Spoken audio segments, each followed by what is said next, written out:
Hi historians. Did you enjoy that cuneiform art assignment? Little project there.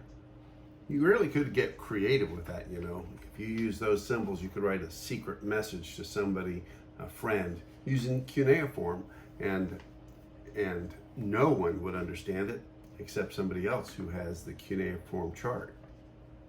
We'll do other assignments like that. We're going to do one for Egyptian hieroglyphics and maybe one for Phoenician writing later on. A lot of you told me that you enjoyed doing this. So it's something different. Keeps you just from having to read and write, and this is more relaxing and enjoyable. So last week we were finishing up on our Mesopotamian unit. Mesopotamia, the land between two rivers, the Tigris and Euphrates River. Right here, part of a bigger area known as the Fertile Crescent right here. And the empires that developed in that part of the world.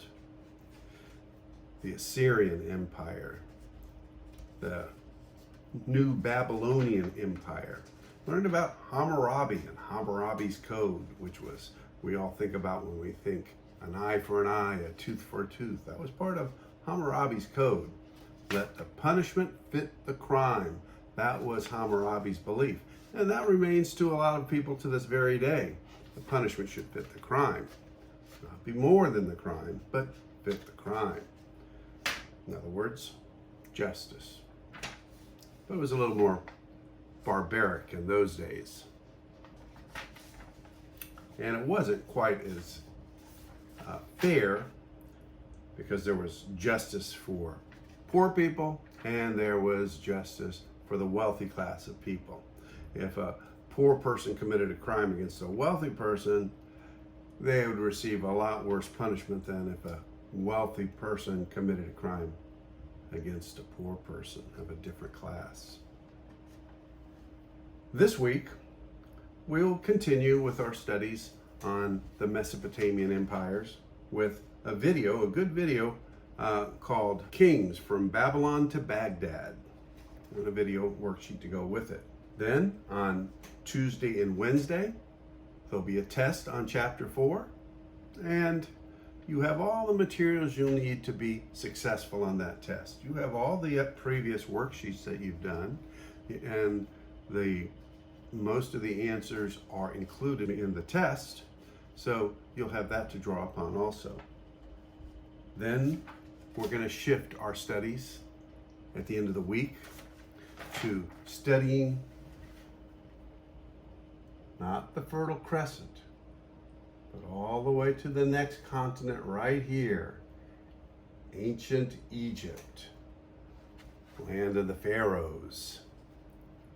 Another very ancient civilization that rivaled Mesopotamia. Archaeologists believe that the people from Mesopotamia maybe developed a little sooner in history than the Egyptians, but not by much, with just a couple of hundred years at the most. These two civilizations traded with each other right here.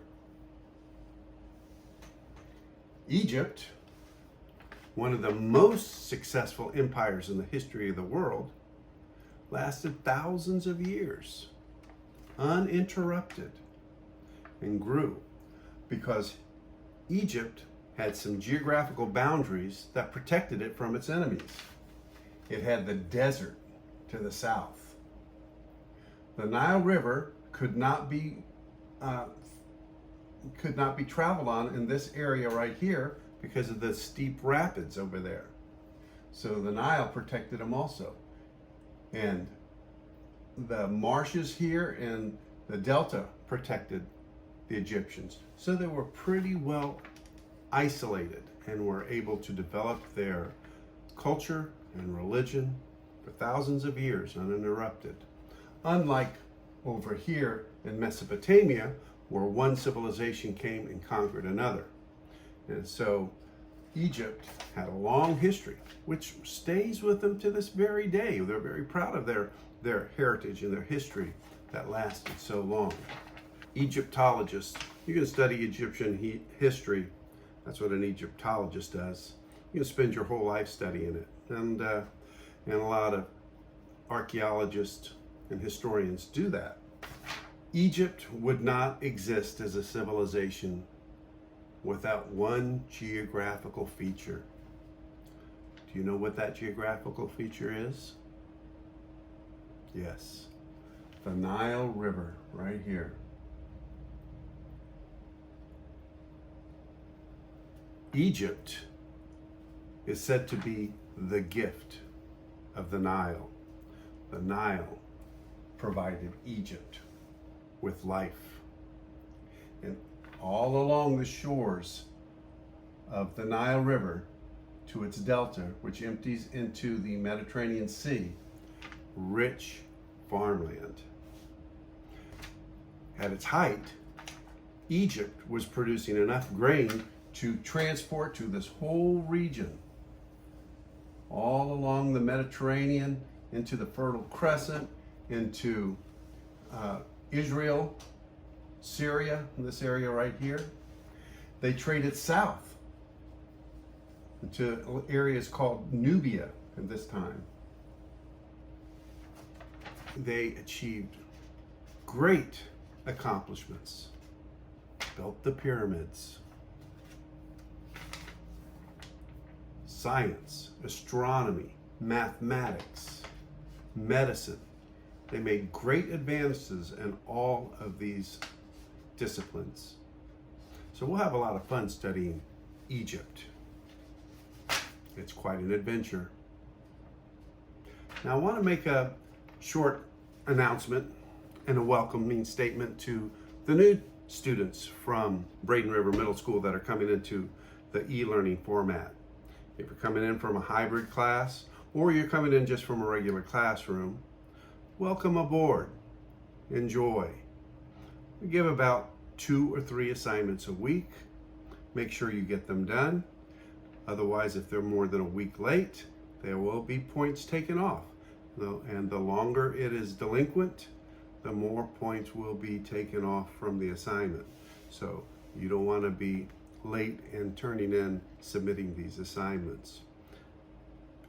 Every bit of information you need is provided in the welcome folder. Shows you how to complete assignments, and the individual folders are the weekly assignments. I provide a PDF not only of the assignment, the worksheet, but of the workbook itself. Now you have a workbook and I suggest that you use that so you can mark in it. But if you don't have access to a workbook, go to the school and get one. Otherwise, you can use the PDF of the workbook. It's highly inadvisable, but if you have to, you can do that until you get your workbook. If you have any questions, message me. I'm here to help you, assist you. Thank you very much. Have a great week. May the force be with you.